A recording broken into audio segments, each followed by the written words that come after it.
Well, hello everyone, and welcome to this webinar about the OSET National Engineering Month College Student Challenge. My name is Erica, and I'm going to be presenting this information to you on behalf of the National Engineering Month Ontario Steering Committee and OSET, the Ontario Association of Certified Engineering Technicians and Technologists. Now, they are one of the founding partners of National Engineering Month in Ontario, along with Professional Engineers Ontario, the Ontario Society of Professional Engineers, and Engineers Without Borders Canada. So thank you for joining us on this webinar or for watching the replay. I'm going to jump right in because we've got lots of information about the College Challenge, as we call it for short, which has been going on for a few years now and has been incredibly successful. And we definitely hope that learning these details makes you want to be a part of it. So first of all, this is me. I'm over here on the left-hand side, and with me, as always, is a great team of people that's going to be delivering National Engineering Month for this year. Hard to believe it, but we're already thinking about March 2018. And Becky is here in the middle. She is our operations manager, and Carrie on the right is our program development officer. So both of them are going to be very capable of assisting you with any of your College Challenge related questions. So first of all, a little bit of an overview of what we're going to talk about today. We are going to touch briefly on National Engineering Month, or NEM as we call it, talk about the College Challenge in particular, which is sort of a sub-event that goes on within the larger National Engineering Month campaign, tell you a little bit more about the details, the rules, how to win. Of course, we all want to know that. As well as some information about the messaging theme, and then some important dates and time for Q&A. So first of all, we want to say National Engineering Month is a campaign of engineering and technology outreach across Ontario, and we created the National Engineering Month OSET Student College Challenge because we really wanted to incent and invite colleges to get involved to the same extent that university students had been participating for years. And so again, it's basically inviting them to be part of National Engineering Month within Ontario, putting on National Engineering Month events. And in case you didn't know, National Engineering Month is in March. It's always in March. We are, in fact, the only country that celebrates National Engineering Month for a whole month. Most other places only celebrate for a week or maybe even an Engineer's Day. Canada, they decided in their wisdom in the early 90s that they wanted to change from National Engineering Week to National Engineering Month. So since then, we run a very active campaign all across Ontario throughout National Engineering Month, as do many of the other provinces.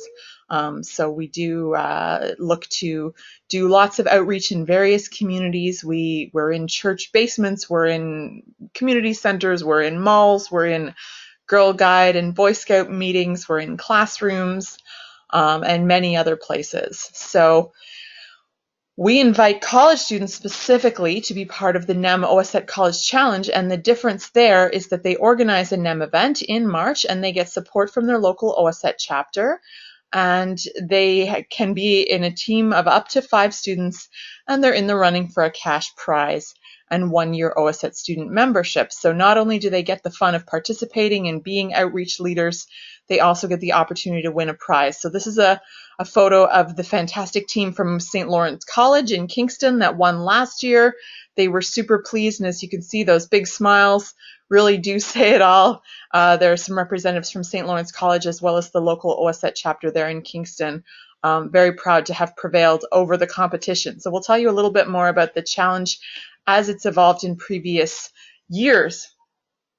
And this is just a little bit about National Engineering Month. The events across Ontario, looking back at NEM 2017, which was the biggest one to date, we had over 350 events across Ontario alone. And we estimate by the data that we collected that we engaged this many people, over 58,000 people in person, and then a whole bunch more through various other media online, through our website. We did some print ads. We also ran some radio ads, and we had some screens and a few other ways that we reach people. So National Engineering Month really does have a big reach, a big impact, and we're proud of that, and we want to keep it going. So the OSET College Challenge is just one way that we reach people.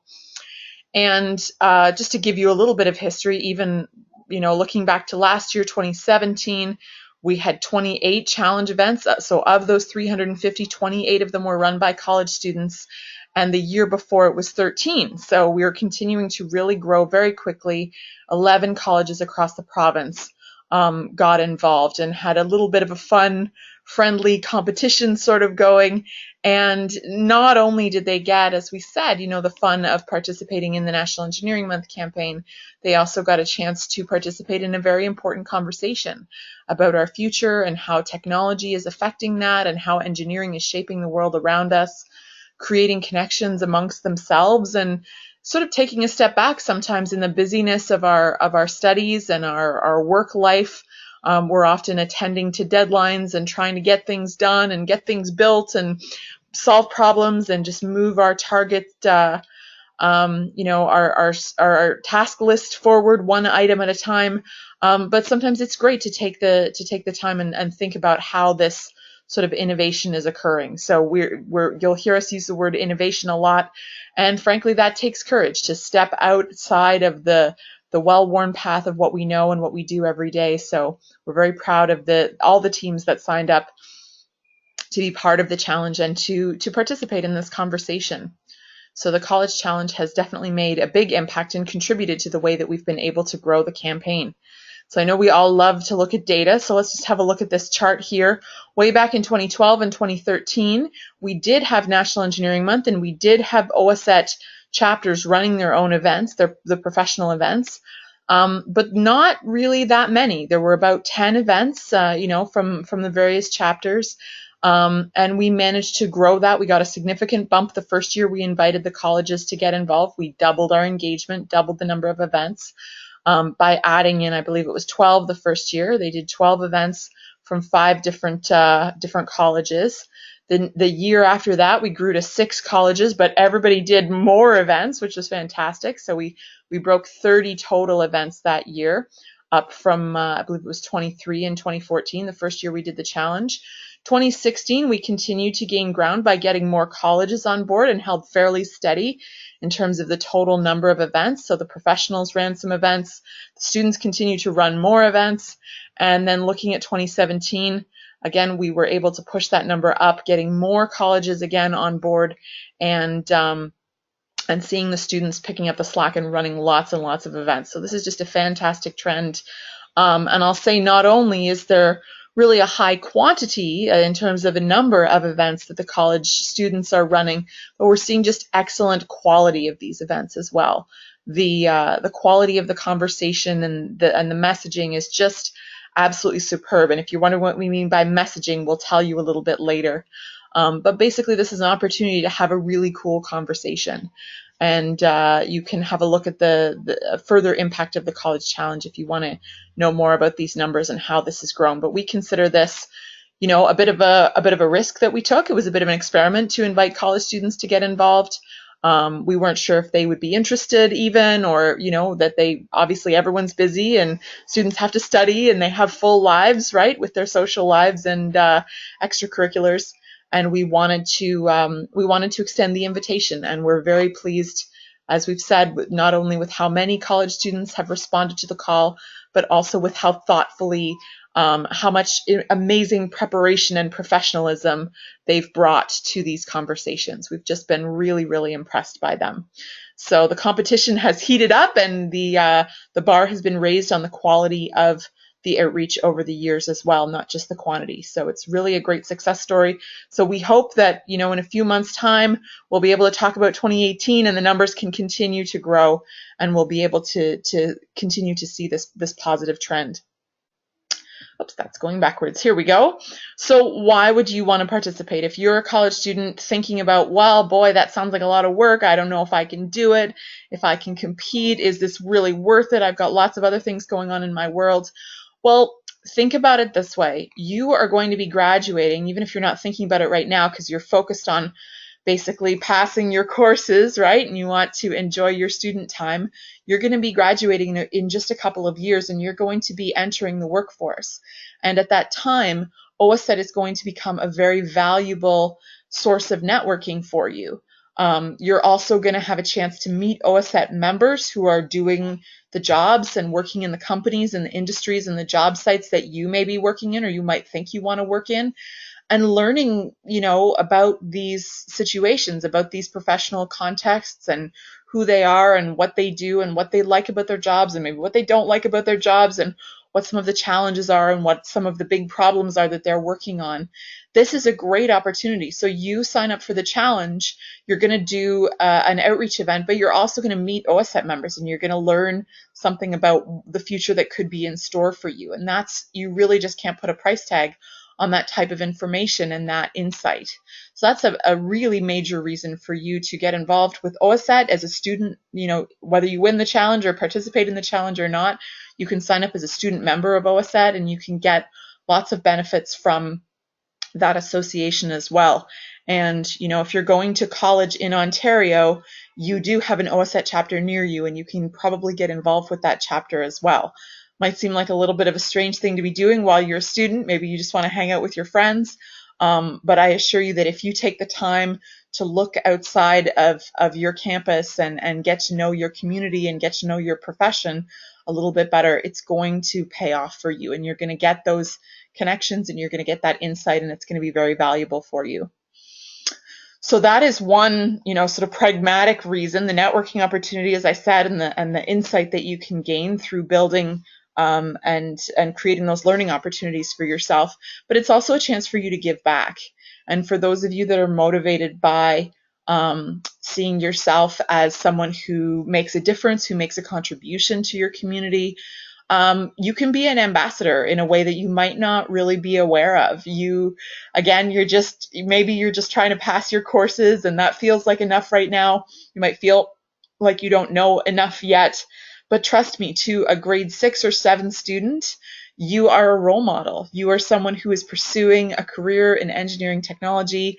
You are already so impressive and so far ahead of what they are, where they're at and what they're imagining for themselves. You can inspire them and you can provide them with some insight about what you've learned and what you hope to accomplish for your future. And that's really meaningful. That's a great way for you to connect with your community and to give something back to those young people. Because I don't know about you, I graduated with my engineering degree, and I had never met an engineer. I had no idea really what they did or what that looked like. And I think about, if I had had a chance to meet someone, even when I was younger, when I was in elementary school or high school, to meet someone who was an engineer and someone who was doing that career and could speak about it to me in a way that was, interesting and exciting, I think that would have been very valuable for me. I know I would have appreciated it. So you might not feel like a role model, but trust me, you are one, and you can wear that role proudly, and it doesn't have to take a long time, right? Your event might only last a couple of days or maybe even an afternoon. And the planning and the time that you invest will benefit, it will inspire the next generation, and it will inform the general public about engineering and technology in a way that they're maybe not aware of already. So that is just some of the reasons to participate. We didn't mention the bragging rights and all of the glory that comes along with actually winning the college challenge if you end up being one of those teams. But in order to qualify, let's cover that first. What you need to do is put on one or more public outreach events during March. Okay, so that is the criteria for participation. The team, again, it can be up to 5 students. Last year it was only 2 students. Sometimes a smaller team works better. Sometimes leveraging a core team of 5 and then an extended team of many, many more. We've seen teams work very well that way and accomplish things at a really high and impressive scale. So there's no minimum number of team members, but it's up to 5 on your core team. Then if you want to, you may have sort of subcommittees or extended teams as well. But as far as the purposes of recognition and prize money and the OSET student membership, it will be given to the 5 core team members. So that's sometimes a question we get about how many team members can participate. You can get as many volunteers as you want, but only 5 core team members. And in that case, if you have a really big team, sometimes those teams will break up and they'll make 2 teams, and there's nothing wrong with that. Nothing wrong with a little friendly competition or multiple teams from one school. We have that situation regularly. You must work work with your local OSAT chapter. So what this looks like really is up to you. Remember how I mentioned these are the people that are working in the industries and the companies and the workplaces that you will one day be working in. So they are valuable people. They don't bite. They're nice grown-ups, I promise. They will be supportive of you and they will want your team to do well. They'll be interested in your ideas and they'll look for ways to support you, whether it's through some kind of coaching. They may offer to actually attend your event or speak at it. They may want to, I don't know, help you with logistics. There are lots of different ways that your OSAT chapter can contribute. Maybe you need help locating a venue or you want some other types of connections in the community. These are professionals. These are connected people, and they're volunteering to get involved with their OSAT chapters. So you know that they're very resourceful people, and they want to make a difference. So that partnership has been very valuable for students and the OSAT members over the years as we've run the College Challenge. So you may work with a faculty advisor if you've got a favorite prof or staff member at your college that you know that wants to help you coordinate things, maybe pull some strings to get the dean to come to your event to speak or anything of that sort. That is totally fine. You're not required to get to get a faculty advisor involved. You don't need to get your college administration involved at all, but obviously if you're holding the event on campus or if you're leveraging any kind of funding from the college, you will need to work within their regulations and guidelines, whatever it is that they have set out for the college. You'll need to remain within those guidelines as well. And again, as I mentioned, lots of volunteers, always good to have volunteers, and you will learn a lot through the management of volunteers because that's different than with a group of people, that you're getting paid to manage or who are, the other team situations that you might be used to. You will learn a lot from managing volunteers. So another thing that you need to do, and this is more into the details now of what you need to do after your event happens, is to submit a self-evaluation event scorecard. So when we get a little closer to the date, we will be putting on another webinar about the event scorecard. This is an Excel spreadsheet in which you score yourself on various criteria. So it's not that complicated. Basically, you will go in and you'll assign yourself a score. After you finish your event, you'll say, this is how we did on these various scores. It will add up and give you an overall score. So that is one component that we use to determine your overall score and your ranking in the challenge. Secondly, you must submit a post-event info packet. And I believe I've got another slide here that will tell you what is in the info packet. So you are going to need the post-event info package. Here we go. I'm going to tell you what's in that in a moment, and the event scorecard. We cannot stress this enough. We want you to do well in the challenge. We want to award you points. We want you to be happy with your ranking, and we want it to reflect how well you did. Unfortunately, we have had teams in previous years that do get busy. They don't send us an event scorecard. They don't send us any photos or any information or any, they're missing certain components of their event info package. And if we don't have those elements, we enter 0 under the score that you get, and that will affect your ranking, and that will be demoralizing for everyone. Trust us, we don't want to do that to you, so please do us a favor, send us all the information. It's very well laid out. If you want to look at the website, it's all there with exactly what you need to send us. So the criteria in general are that we need the pre-event, we need you to be active and in communication with us on planning and organization. So you need to register on time for the challenge. The deadline is coming up, so you are already ahead of the game if you're watching this webinar before the deadline. Congratulations. We need you to meet the funding guideline. So you have to do 2 steps. You register for the challenge, and then you have to send us your event funding request. That is due on November 17th. And then all of your post-event communications. So all of the scorecard, the post-event info package, that's got to get in on time. You're going to know all those deadlines. We will make sure that that is super clear. Submitting the attendee surveys, the photos from the event. This is great. A tip that we recommend, especially if you're organizing for the first time, is have someone there who's just in charge of taking photos.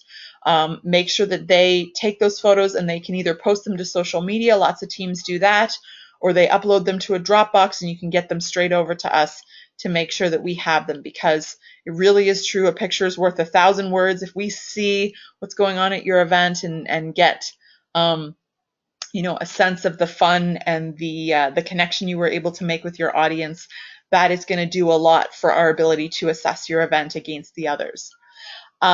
We want to see evidence of engagement. This is just kind of an open category here. It's up to you how you convey that, but we want to know that you were engaged with your OSET chapter or with OSET in general. Maybe you want to invite some people from OSET. There are regional counselors, there are staff members, there are other OSET dignitaries that you might want to have at your event. Hint, hint, never a bad idea. What about the rest of the folks at the college? Did you invite students from other departments, for example? And what about the general community? Maybe you had some high school students or some elementary school students. Some teams have done this before. They invite them to campus as a sort of a field trip to participate in their event. And that's been very successful, because remember, we said we want to inspire the next generation. We want to inform the general public about National Engineering Month. So that is definitely a good way to do that, and we want to see whatever evidence you have to show that you've done that.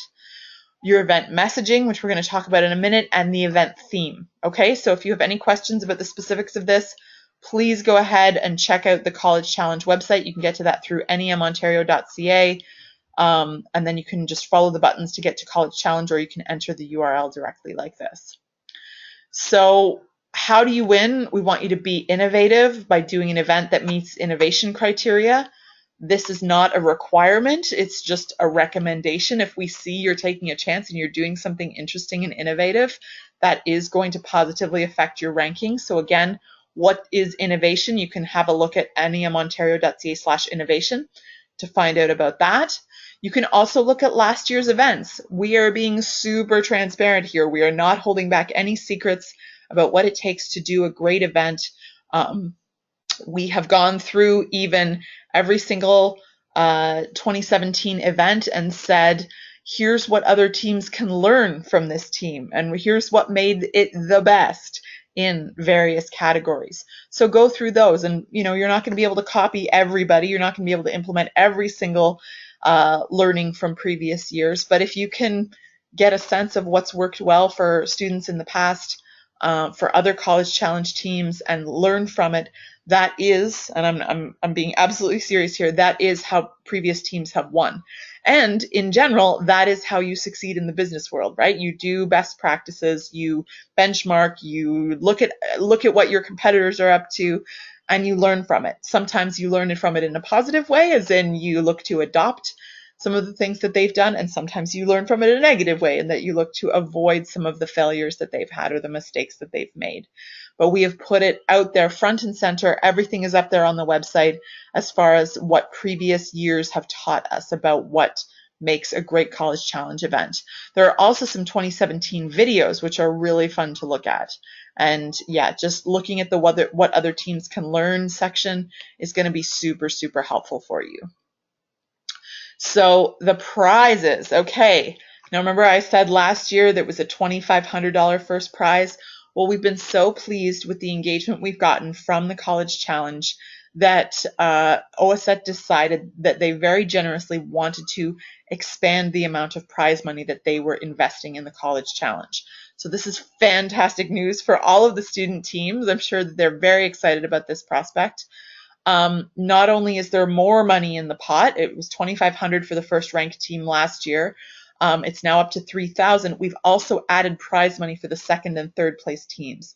We did not used to give out prize money. We only had one cash prize in the first years of the challenge. This is the first time we've offered cash prizes for the top 3 rankings. So this is very exciting.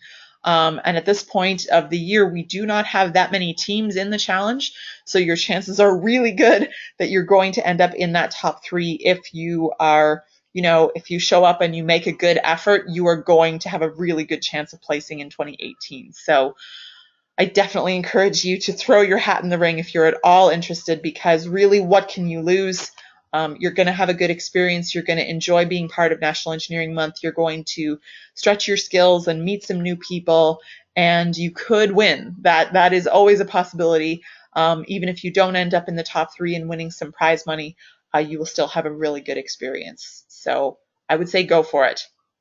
And again, just a little bit of some of the reasons that you would want to get involved in the challenge.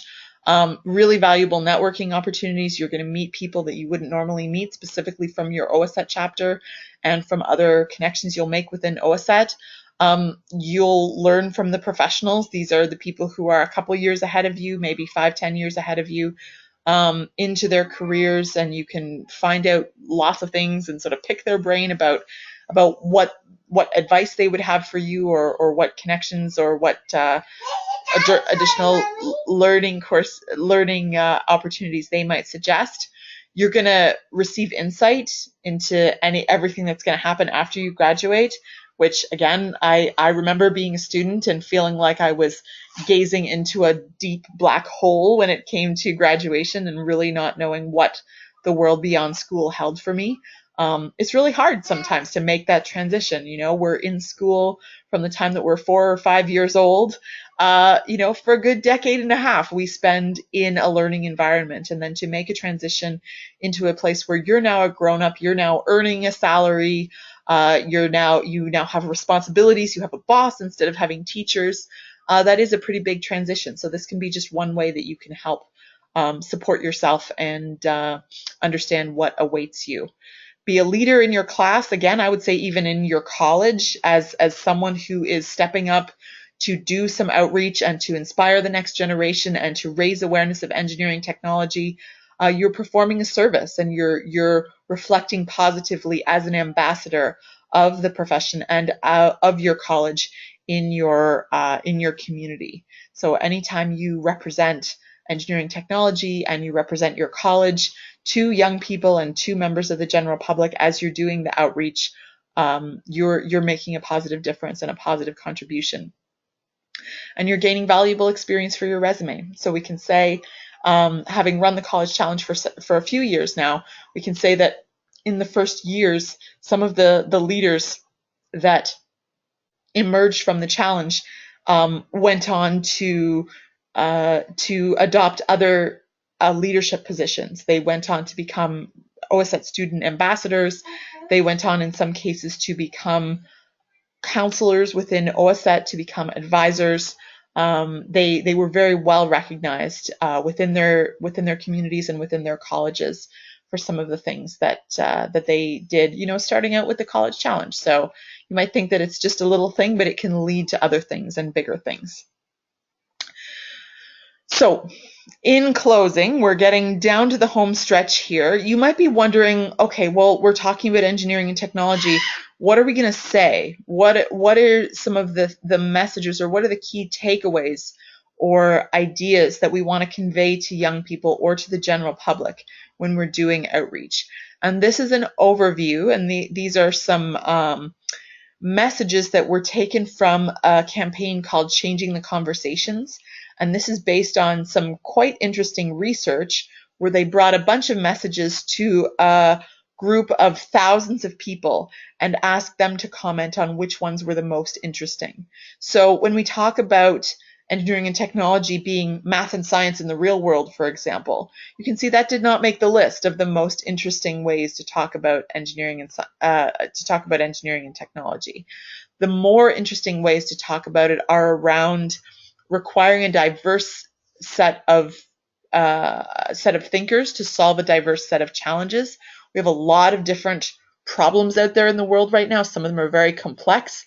They're a mix of people problem and math problem and societal issues and scientific issues. They're all sort of knotted together, and we're working out the best solutions. And when you join the engineering technology professions, you're signing up to be part of that conversation and to help make the world around us a better place. So that's another part about shaping the world around us. And we really want young people to know that when you go into engineering and technology, you don't just disappear into basement to tinker with electronics or something. You're actually, the work that you do has a direct impact on society. And you can point to lots of examples, whether they're in civil, whether they're in structural, mechanical, electronics, any kind of engineering or technology program. It does have a direct impact. It shows up in society. It affects the way that people live. And it's not just about math and being very logical and analytical. There is vision and creativity required. And so that's something that people might not understand, that, there's a saying that says that scientists understand the world as it is, and engineers create the things that never were.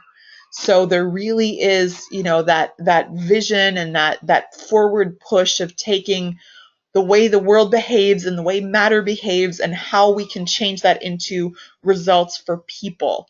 That's something we're constantly, negotiating and innovating on and pushing forward into the future.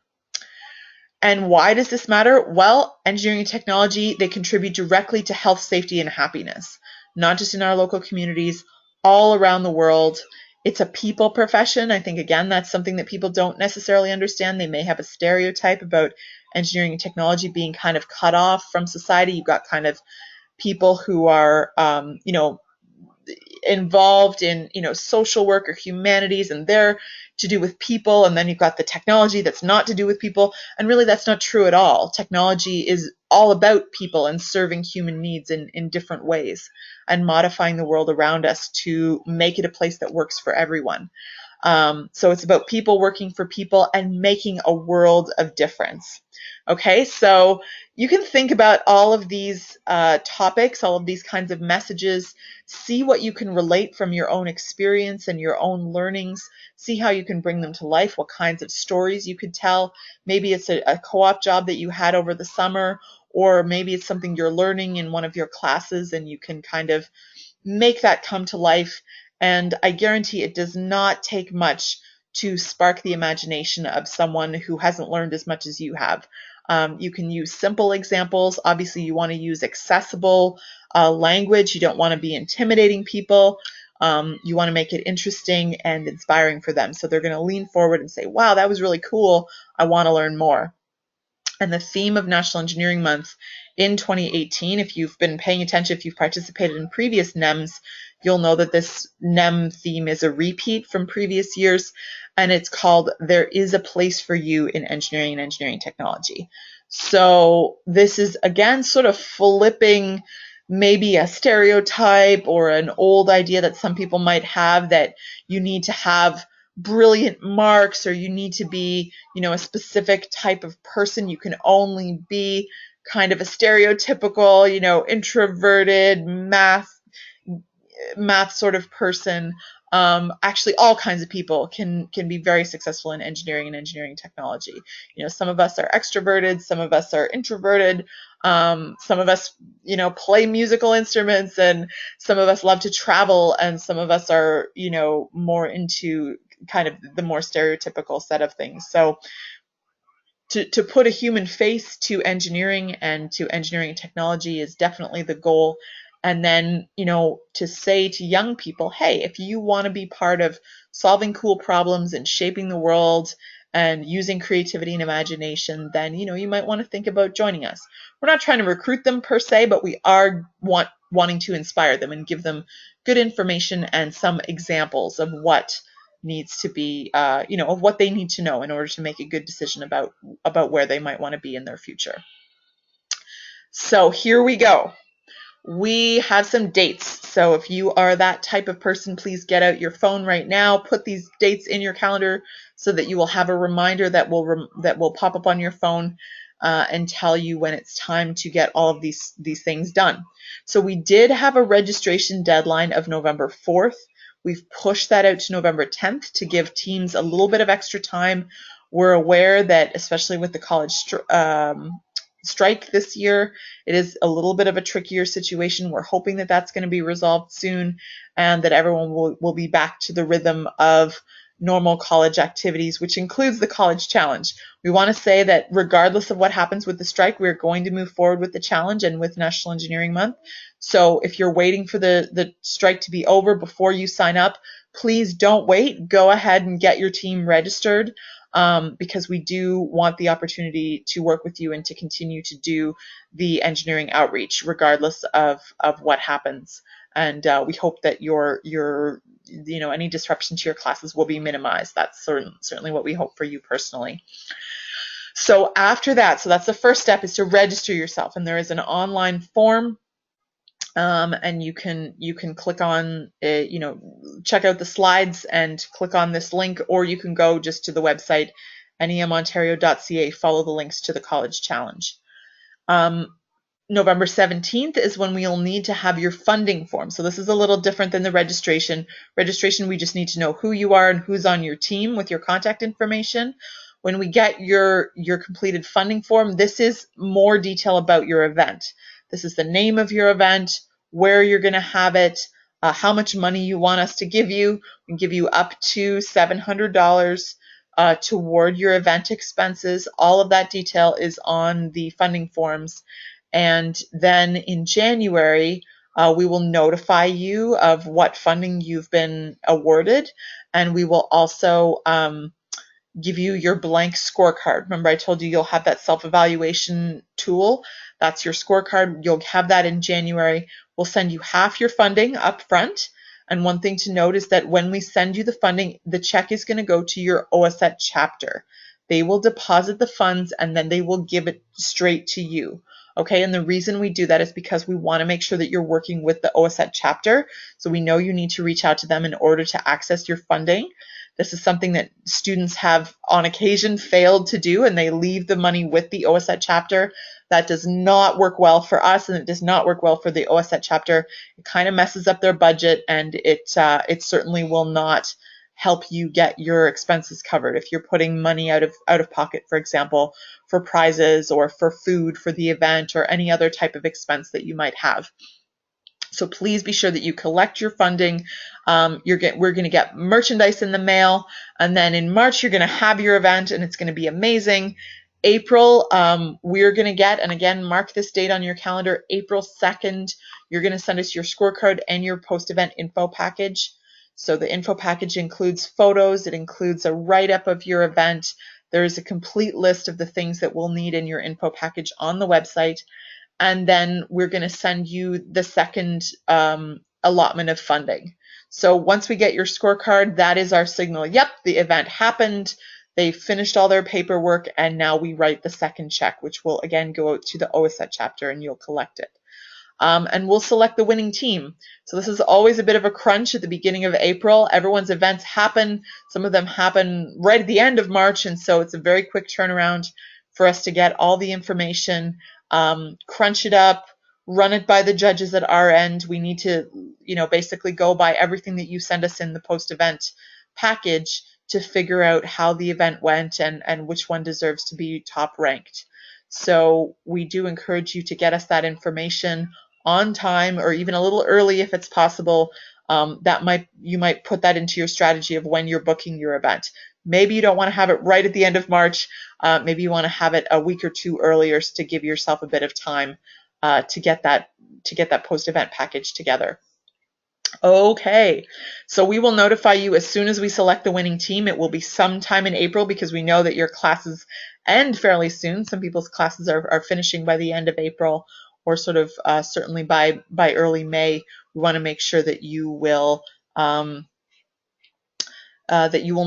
who the top teams are and what your ranking was, and you'll get back, regardless of your ranking, you will get back some recognition, congratulations, and you will also receive comments about what your team was best at and what other teams can learn from you. And a lot of teams really enjoy that as well.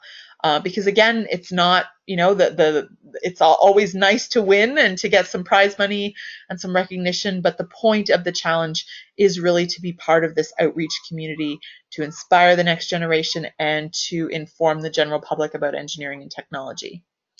So we've thrown an awful lot of information at you. Thank you so much for hanging in. We really appreciate your participation and being here on this webinar. We're going to be doing other webinars as the date of March comes closer, starting in January. But again, most important thing for you to do right now, if you're thinking about doing it, is to register your team. You can have up to 5 students on your team. We're going to need one of you to be the central contact person. So if you're a college student in Ontario and you're thinking about getting involved in the challenge, we encourage you to go for it, and we will be here to help you. So there's a few different things you can do. You can check out online. We are on Facebook, Twitter, and Instagram, and we would love to connect with you there. So thanks again for being part of this webinar, and I'm going to turn off the recording and take some questions. Good luck, and we'll see you in the National Engineering Month.